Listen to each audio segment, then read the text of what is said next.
Hello and welcome to another edition of Barry Switzer, Oklahoma Football Barry's Legacy. And tonight we are fortunate to have, as we mentioned, the first family of Oklahoma football, the Selmons here, Dewey and Lucius. How did you find out about these guys?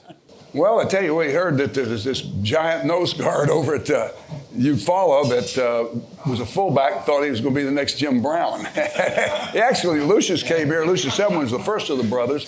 After we recruited Lucius, we saw a couple years later when Dewey and Leroy walked through the door, the reason why we recruited Lucius, they were 2 years behind him. But no, there was a player, we had Larry Laceville recruiting Eufaula, and he said, there's a nose guard over there that's a pretty good football player that played in the defensive end, but he really is a fullback, and he thinks he's a fullback, and he thinks he's going to be the next Jim Brown. But he doesn't know that he's going to play defense for us. He's going to play a lot more defense than he ever offense. But we're going to recruit him. And I think really Chuck Fairbanks is a little lukewarm on him. We've talked about that before because he wasn't tall enough. And he says, well, if he's not 6 foot tall, don't take him. I remember Lucius telling Laceville, and I told Laceville, you go tell Lucius when he comes up for the visit, walk around on his toes and make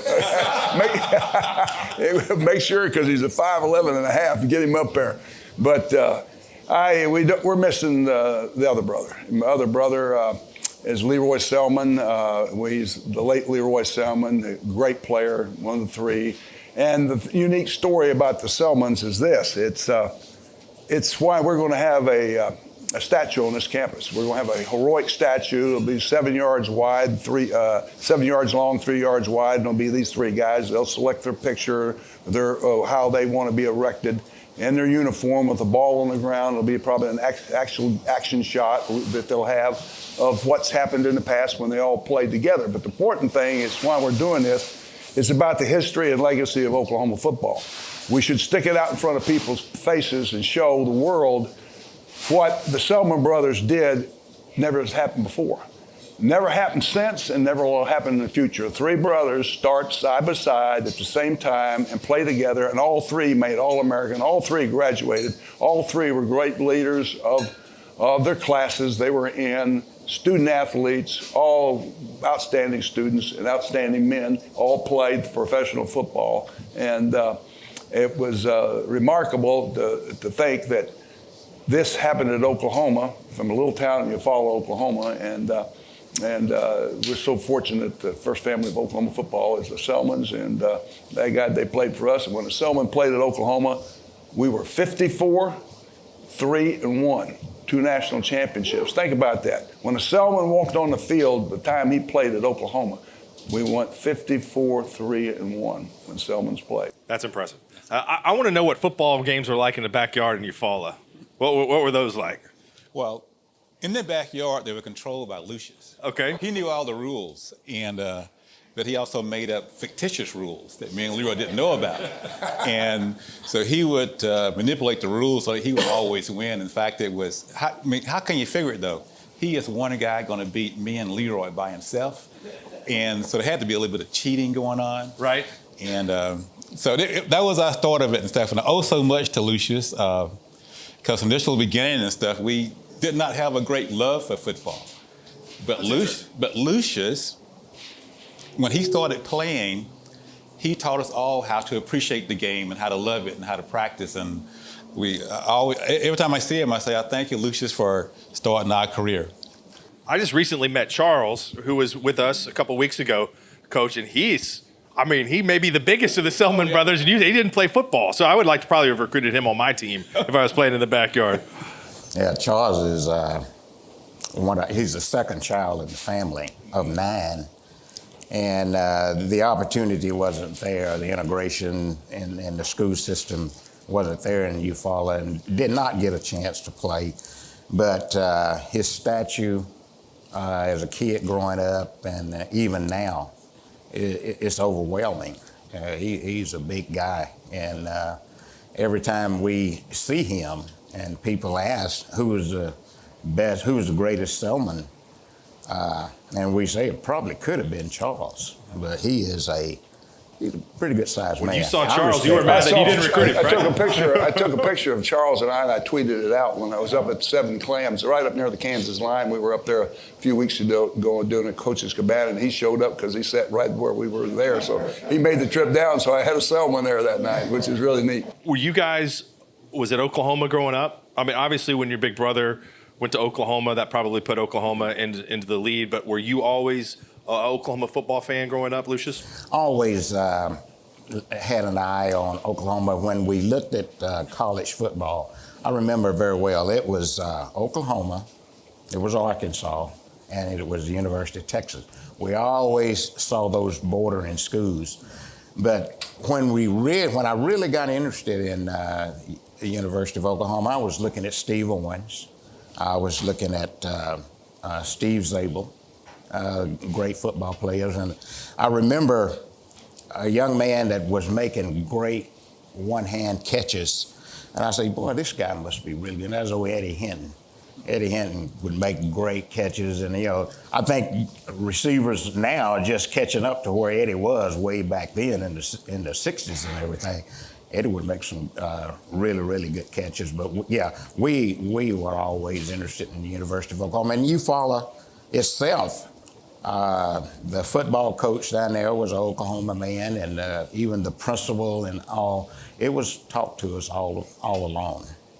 Coach, tell me about the recruiting process. You went after Lucius, but when did you first find out about Leroy? Actually, and Dewey? what we lost, probably the defensive lineman in the state was a guy named Barry. What was his name, from Midwest City that had all the publicity? Yeah. And he went to OSU, and we were looking for linemen. This is back when you could take about what you. Of course, you were a fullback. Remember, you were Jim Brown. You weren't. But so this guy was the defensive lineman in the state. Barry, what was his last name? I can't even think of it now. But he's a pretty good player. Yeah, he's a pretty good player. He started for OSU right away, and so he was out of Midwest City Bomber, and we didn't get him. So we were looking for more linemen, guys that could be linemen that could run. Well, Lucius could run. He had great speed. He was a fullback for Eufaula. But he's playing defensive end, and we knew he wasn't going to be a defensive end. But we thought he was he was going to be big enough and strong enough to be able to play. We didn't know how good, at that time, how good he would play. And the quickness and speed, he would dominate, be a middle guard, inside guard that would dominate football. And so we went after him late, and we were fortunate to get him. In fact, we were concerned at one time about Colorado recruitment because Eddie Crowder was doing a good job of recruiting. Laceville said he went to the restroom and he overheard Crowder talking to Lucius and tell Lucius that they're going to come out and tell you this and this and this and this. Eddie Crowder's preparing him to what Oklahoma's going to tell him. Well, Laceville's hearing everything that he was going to tell him from Eddie Crowder. So he went in and repeated what Eddie Crowder said, and they kind of looked at Lucius like, boy, this guy's smart. He said, I said, I wonder I asked Mom, I said, I wonder how did Coach Lacewell know what Coach Crowder was going to say to me, but all the time, Coach Lacewell hadn't heard the conversation. Oh, that's awesome. All right, so 73, the Lully-Doo defense. That's a pretty good way to start out as a coach. Well, huh? First of all, before Dewey and Leroy got here, we were a pretty good football team. We were in 71 and 72 before they got here and started with Lucius. We were 22-2. We had played Nebraska for the national championship, and we got beat in the rain up in Colorado and slipped and fell down, slide. You can't dance, you can't ice skate in the Buffalo Herd. I remember that. So one. that was that day in Colorado, and we went 11-1, but we beat Penn State in the Orange Bowl and dominated the game. Lucius dominated the game as nose guard, along with Derlin Moore, Raymond Hamilton, two very good football players that all played defensive line, started in the NFL. So we had a really good football team. So it was, then when these guys arrived, next thing we know is that they're playing as true freshmen at 72. They're in there with Lucius playing. Then 73, they all three started side by side, and that's when it happened that no team in college football has ever had three starters or brothers that played side by side in football. And then Lucius leaves after the 73 season, and of course we win the national championship in 74 and 75, two undefeated seasons, and actually in a row, 73 and 74. Then they leave us in '75, and that ended the run of the Selmons. We were telling some stories earlier. I was talking with Jerry Pettibone and Terry Peters, and they both agreed that Dewey was the meanest of the Selmon brothers. Would you concur with that or not? I think they would all put it on you. I mean, it's just. But Dewey just went about it a different way. He had the ability to make plays that looked like he wanted to tear their head off. And, Leroy would grab him, set him down easy. He'd get back there and capture him and set him down. Or he'd smack him when he had to. But Leroy, he never fell down. He'd always bounced around on his feet. And he was such a great body athlete that he just kept his balance. He made it look easy. Lucius was a guy that lined up at nose guard. We could stunt him and slant him. We've had two great nose guards at Oklahoma, really great nose guards. Were Granville Liggins and Lucius Selmon. Two guys that really had great quickness and strength, and Lucius had that, both of them, and we could stunt him, or we could play him straight, and he'd crush the center back into the quarterback, and we'd play different, still had him different directions with different defensive schemes, and he was devastating because no one could block him. He'd single block him, he'd be in the backfield and disrupting things, and Dewey ended up playing there after Lucius was gone. He'd do the same thing, and Leroy tackle defensive end. So it was really a neat thing to be able to coach the Selmon brothers. God bless Mr. Selmon. And we understand that that's why Darrell Royal resigned, because he heard Mr. Selmon was pregnant again, expecting triplets. When did you give up dreams of being Jim Brown and realize, okay, this nose guard deal is going to be how it works out for me? I'm glad you asked me that. I was out practicing, and I'm looking around, and I see this cat named Greg Pruitt. I said, well, maybe I'll back him up. And I look around, we had a kid named Dexter Bussey, and I said, well, maybe I'll back him up. But heck, by the time I got through looking at the different running back, we had a young man, I knew about him in high school, named Grant Burgett. And then there was a Joe Wiley. I mean, I'm looking at, if I want to play and get out on the football field, I'm going to have to go and switch to another position. So I had this teammate named Lionel Day. He went and talked to Coach Lacewell and said, hey, we really need to move Lucius to defense. And Coach Lacewell kind of like, what the hell are you doing now, running the defense? So I appreciated Lionel Day going to talk to Coach Lacewell, and it was a good fit for me. And needless to say, that was something that the defensive coaches were thinking anyway. Coach told us he almost moved Steve Owens to tight end until one really good practice day, but that was a pretty good move for you, Coach, right? Oh, to get yeah. Him, you knew that all he along. was going to play defense anyway. We were going to be an offensive player. Right. Forgot to mention Mike Thomas was there too. Mike Thomas was there too. NFL Rookie of the Year. There were so many there. And, I realized real quick, that's one thing that I did do. I was aware of my limits and what I was capable of doing. And after seeing those guys, I knew I didn't fit in anywhere with that type of talent, not at running back. So I was more than willing to move and play defense. What games stand out for you guys as special memories during your career? I mean, we've got highlights of the Michigan game going up here when we won the national championship. Lucius wasn't a part of that team, but the three of you together, what games really stand out?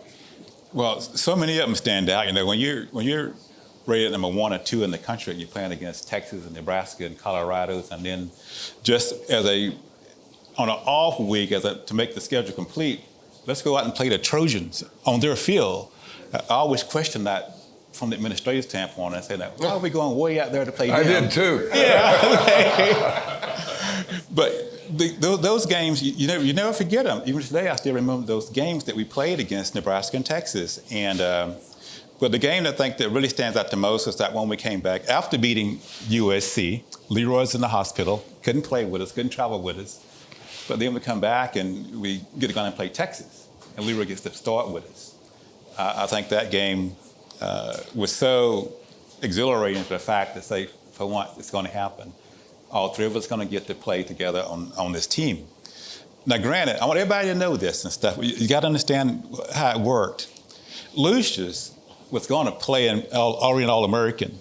Leroy was blessed from the womb to be good. He had every tool you wanted for a football player.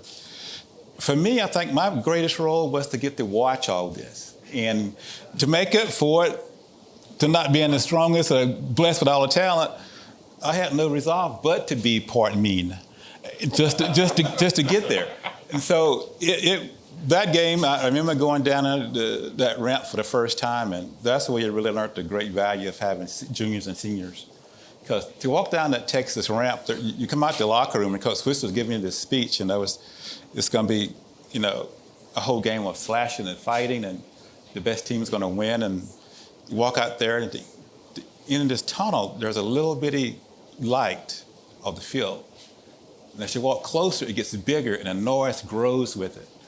And I know the first time you can actually feel your blood racing, and you can feel your emotions coming higher. And you walk out there on the field, and you look around and see all these people, and you see half OU, you see half that so-called hook 'em horn Texas people, and it's like somebody is going to lose today, and it's not going to be us. That's what it was like. It was great. I tell all the rookies, be sure when you walk down the ramp, don't follow where Bevo's, man. You have to be coming back, change your shoes after warm up. Coach, a lot of these games weren't on television. What would the legacy of the Selmon brothers been if they would have been on TV today, where all 12 games are Think about broadcast? that. Think about little Joe Washington. I think about who was Archie Griffin, won 2 Heisman's then, we just didn't have the exposure. But what we did, we were the best team that college football never saw. And we won 38 games without a defeat. That's what we did, and it was just a dominant era for Oklahoma football. But no one knew about us. We didn't get to go to the bowl games. We had to just hopefully win all our regular season games, and whoever went to bowl game that represented the Big 8 conference was going to be the second best, because we're going to kick their ass. We have to stay home, but we were the best. And we would end up winning 2 national championships. We finally got to win one, beating Michigan in '75, our first time we were on TV in 3 years. So little Joe missed it. It really hurt his career. As far as Leroy and Dewey, it didn't, because they were a dominant team, and they were able to make All-American after Lucius left in '73 as an All-American, 2-time All-American. They all made 2-time All-American. Leroy is the first player picked in the draft. He goes to Tampa Bay. He's the second player picked in the draft, goes to Tampa Bay. That second player picked, first round pick. And they made it without Lucius being there with them, and they didn't need him, but they were damn good when they're there, because when they played, they never got beat when they played together. We've seen a lot of pictures of Leroy here, and I think there's so many of them where there's a picture where he's holding 2 Kansas State guys. It's famous. Mm-hmm. But, Coach, unequivocally, when you're asked who's the greatest ever at Oklahoma, it's Leroy Selmon. So I want to get each of your memories of Leroy, you as a coach, and then you two as brothers. We'll start with you. Well, Leroy, I remember when we saw Leroy, I was going to go to the Texas High School All-Star game to watch Joe Washington. We were recruiting this guy that we thought was the best player, the highly recruited player, number 1 back. He was the top back in the state of Texas, like Billy Sims was, Earl Campbell was before him, then Eric Dickerson later and on. These were the type of backs we went after the best. And I was going to go watch him. Everybody talked about how good he was. But Laceville said, no, I want you to go watch the high school all-star game in Tulsa, the all-state game, because we've had Tinker Owens there, we'd signed. We had Elrod in the thing. Elrod was in the game. Was another All-American we had signed in the game. And Tinker's an All-American. And he said, we got 2 brothers from Eufaula, Dewey and Lucius Selmon. Leroy Selmon. I remember the first play of the game, and Steve Largent was in game too. Largent was in game too. Mm-hmm. So what happened, we didn't offer him. We actually turned him down because he didn't have great speed, and we already had 2 receivers, first-round picks, and Billy Brooks, first round, and about the 11th player picked in the draft, first round, and we had Tinker Owens, an All-American receiver. So I didn't need any more, and not that he wasn't a great player, but they just didn't need him. And so what happens is I go watch the game. I'm sitting there. I'll never forget the first play of the game. They play Leroy Selmon, right defensive tackle, defensive end. They snapped the ball and they tried to run the sweep that way. And I watched that play and I turned and looked at Lace. I said, my God. I said, he looks like he's fifth-year college player.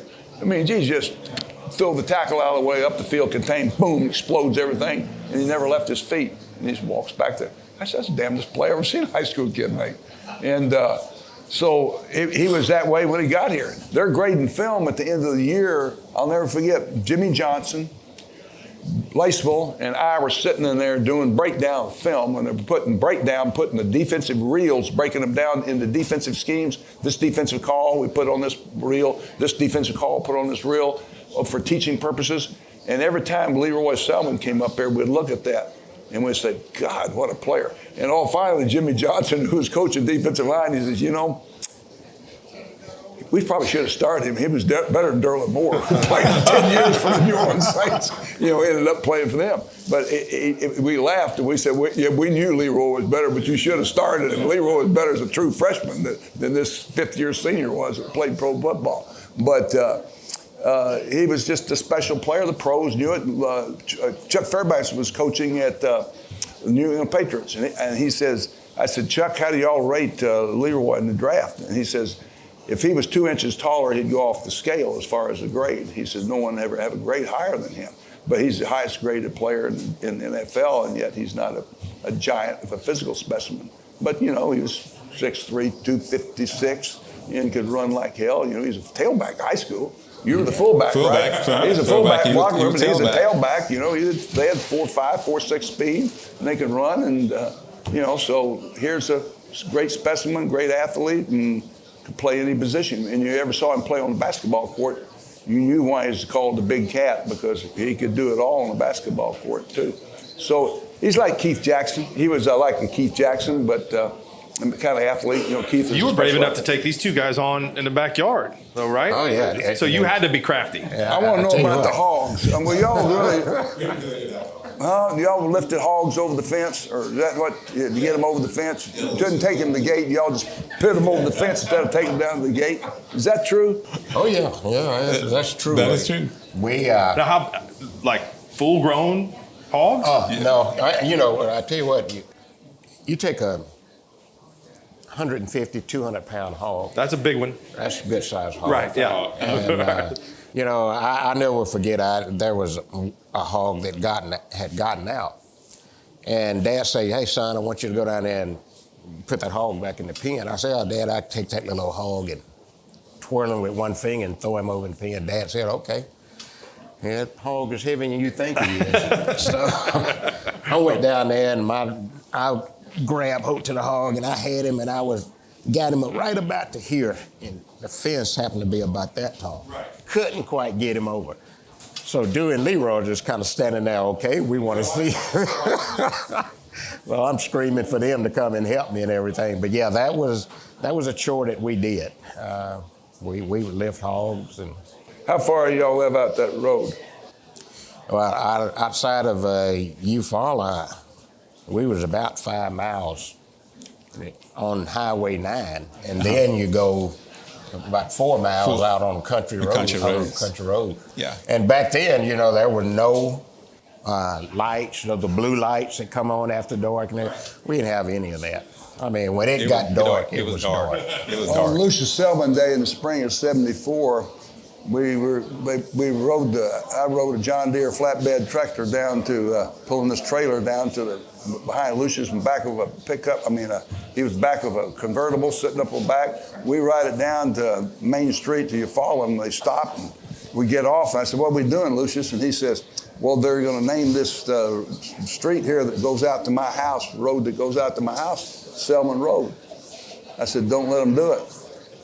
And he looked at me, Lucius, and said, well, why, Coach? I said, make them pave it first, because they'll never do it. It's a gravel road. They'll never pave that damn thing after you get a name on it. That's good stuff. You followed Checotah as the longest running high school rivalry in the state. Did you guys get after them when you played? I think they played every year since 1900. Yeah, every year we got to play them and stuff, and that was a big rivalry, playing the Checotah Wildcats. And it was a game that taught us early on about the true emotion of football. And Coach Paul Bell was coaching us there, and he would always get us revved up real high for that game. And as far as high school college football, it was very, very good. I really think it was a game that everybody looked forward to watching us play it. Tell me a little bit about what you guys. I know, Lucius, you coached in the NFL for many years. I love your barbecue sauce. We were talking about it the other day. It's everywhere. Yeah. I mean, it's not only in the stores, at the grocery store, but a lot of restaurants serve it too. So tell me about getting involved in the barbecue business. The barbecue business is one that started by my older brother, Charles' wife. And she developed the recipe for that. And everybody would come in from all over to eat at that restaurant. And they loved the sauce. They would buy it and take it with them. So one day we were just sitting there and we was talking, and we said, well, you know what we can do? We can take this and bottle it and sell it in the grocery stores. And this was about 8 years ago. And so the outcome of it was that we would set up Selmon Brothers barbecue sauce and start distributing it. Granted, the food market is just as competitive as football. You don't take it lightly, and so you have to be good and stay on top of you for what you're doing and really watch your product. If you haven't picked it up, you need to pick it up. It's delicious. What did you get your degree in? You're a doctor. That's what I want to get to. I had doctor's hours. Okay. And my BA was in journalism and public relations, and that's why I met my wife Catherine. We were both from journalism school, and I loved it. The people there in journalism was so helpful to me as far as writing, developing everything, the skill I needed. And that really worked well with philosophy as far as writing. And I don't know, I really look forward to what that's going to do in the ultimate future. So what I'm going to use those two for. Yeah, that's very interesting. Tell me about coaching for Coach. What was that like in terms of you played for Coach, but then also working on a staff with some really good football teams as well?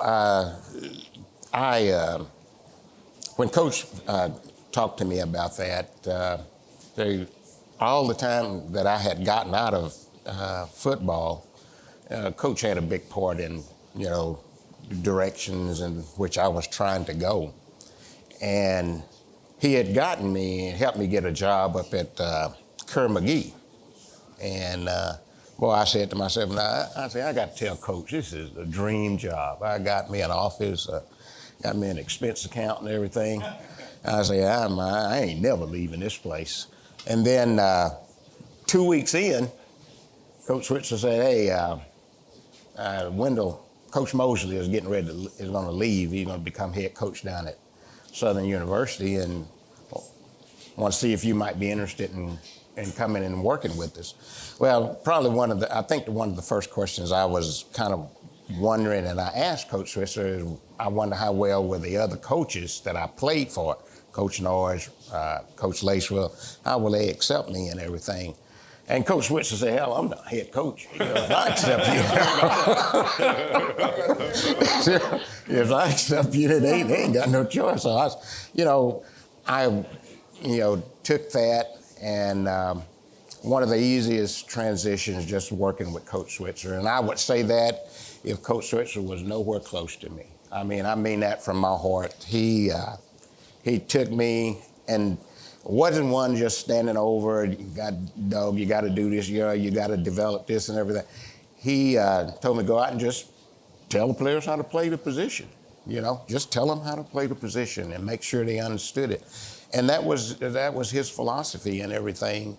And then I got into working with Coach Switzer and recruiting. I realized real quick, number one, he's a great motivator. I saw him motivate teams that I was coaching that I will never forget. One of them, and I got to share this with you. Please. One of them was there, and we were getting ready to play Nebraska. And Coach Switzer told all the assistant coaches, let's just go outside the locker room. And Coach Switzer came out too. And all of a sudden, you can hear the players in that locker room, boy, they was, hey, let's go out there and kick Coach Switzer say, he kind of opened the door and he said, there's a lot of MFing going on in there. But I thought that was one of the greatest, just let the players motivate themselves. And when we walked back in, there wasn't a whole lot more to say. And that was one of the ones where they had a running back named I Am Hip. He tore down the sideline. Boy, they was throwing oranges out on the field, just turned that whole sideline orange from oranges coming. But at the end of the game, they left with their heads hanging. Disappointed. That was a great name for a running back. I am hip. He was a good player. I was trying to get around to Dewey telling us, his doctorate degree was in what? I want you to hear this.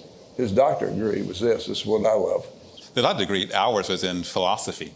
It was ancient, wasn't it? Ancient philosophy. That's what I want to hear. It was an outgrowth of, believe it or not, that study was an outgrowth of football and the classes that we were going through there at OU. A professor, Dr. Clayton Fever, was the main mentor there. And believe it or not, he was the one during our era who gave the prayer right prior to the games, Clayton Fever.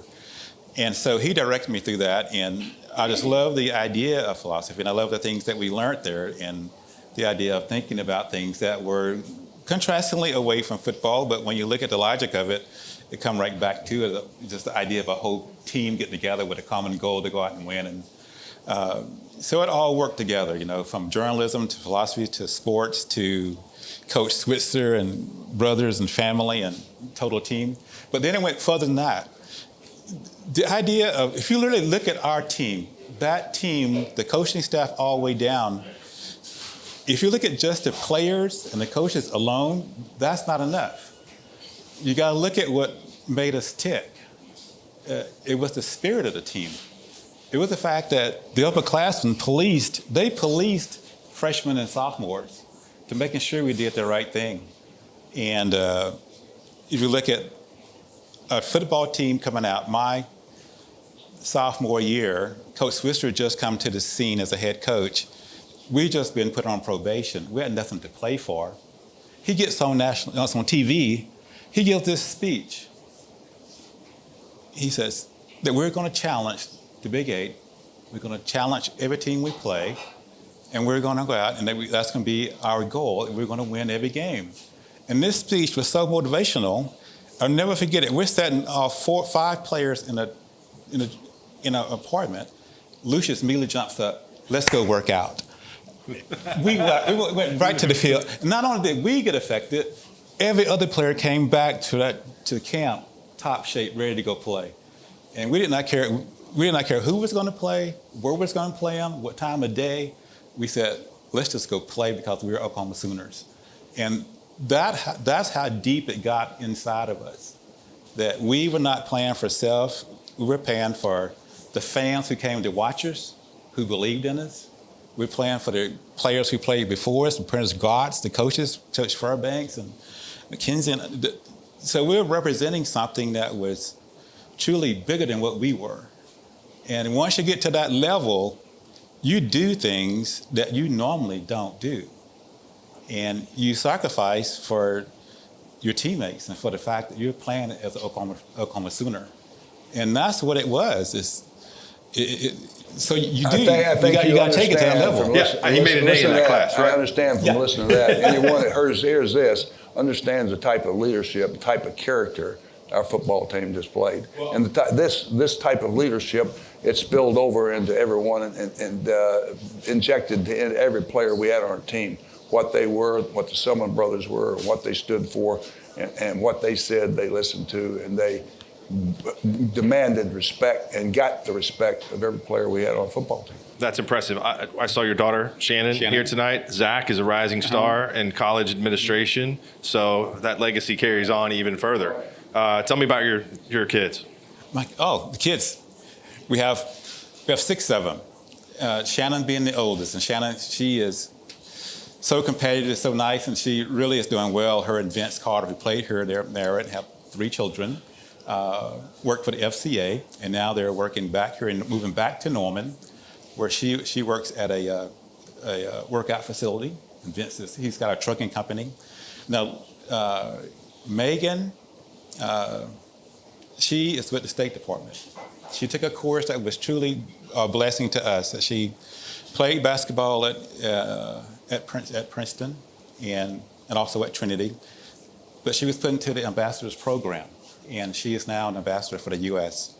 And Lauren is in New York City with NBC, and Zachary's here. Everybody knows Zach. Zach.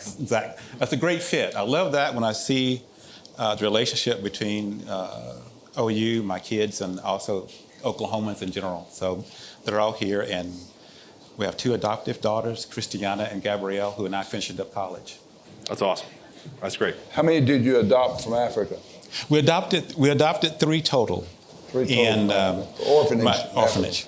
My daughter Lauren was a missionary there for 3 years, and the outgrowth of that was the development of the Shine Foundation, which still yet supports the orphanage and the school there.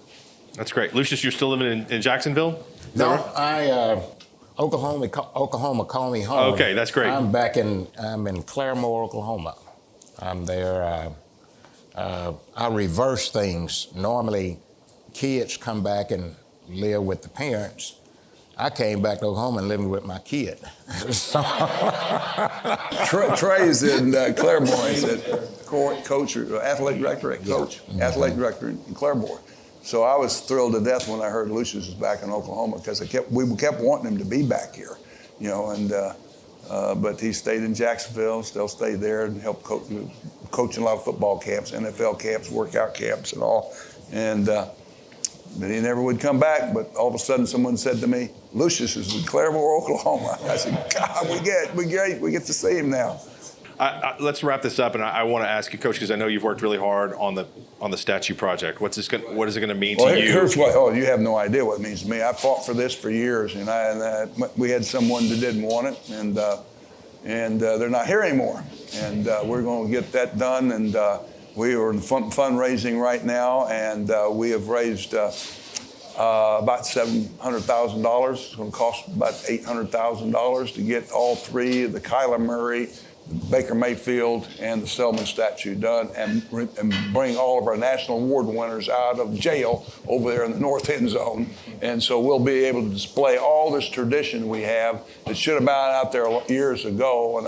And we're going to finally get this done before they throw dirt on my box. So that's important to me that we have this, and we're close to getting it done right now.